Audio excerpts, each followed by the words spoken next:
దేశ అత్యున్నత న్యాయస్థానం భారత సుప్రీంకోర్టు చరిత్రలో ఒక కీలకమైన చారిత్రక నిర్ణయం తీసుకుంది. స్వాతంత్ర్యం వచ్చిన ఇన్నేళ్లకు తొలిసారిగా తన సిబ్బంది నియామకాలు మరియు పదోన్నతుల్లో షెడ్యూల్ కులాలు, షెడ్యూల్ తెగలకు రిజర్వేషన్ల విధానాన్ని అధికారికంగా అమలు చేస్తున్నట్టు ప్రకటించింది. ఈ నిర్ణయం ద్వారా సామాజిక న్యాయం, సమాన ప్రాతినిధ్యం దిశగా సుప్రీంకోర్టు ఒక బలమైన ముందడుగు వేసినట్లయింది. ఈ కొత్త విధానాన్ని అమలు చేస్తూ జూన్ 24న సుప్రీంకోర్టు ఒక అంతర్గత సర్క్యులర్ను జారీ చేసింది. ఈ సర్క్యులర్ ప్రకారం రిజర్వేషన్ల విధానం జూన్ 23 నుంచే అమల్లోకి వచ్చినట్టు స్పష్టం చేశారు. దీని ప్రకారం కోర్టులో ప్రత్యక్ష నియామకాలు, పదోన్నతుల ద్వారా భర్తీ చేసే పోస్టుల్లో ఎస్సీ వర్గాలకు 15%, ఎస్టీ వర్గాలకు 7.5% కోటా వర్తిస్తుంది.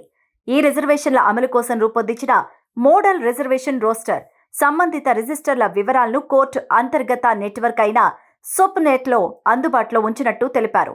ఇక ఈ రిజర్వేషన్ విధానం సుప్రీంకోర్టులోని రిజిస్ట్రార్లు, సీనియర్ పర్సనల్ అసిస్టెంట్లు, అసిస్టెంట్ లైబ్రరియన్లు, జూనియర్ కోర్టు అసిస్టెంట్లు, ఛాంబర్ అటెండెంట్లు వంటి పలు స్థాయిల్లోని పోస్టులకు వర్తించనుంది.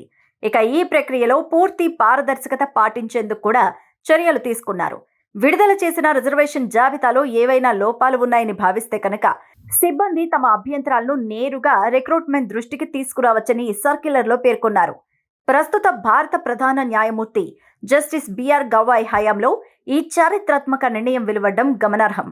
షెడ్యూల్ కులానికి చెందిన వ్యక్తిగా సుప్రీంకోర్టు ప్రధాన న్యాయమూర్తి పదవిని అధిష్ఠించిన రెండో వ్యక్తిగా జస్టిస్ గవాయ్ చరిత్ర సృష్టించారు.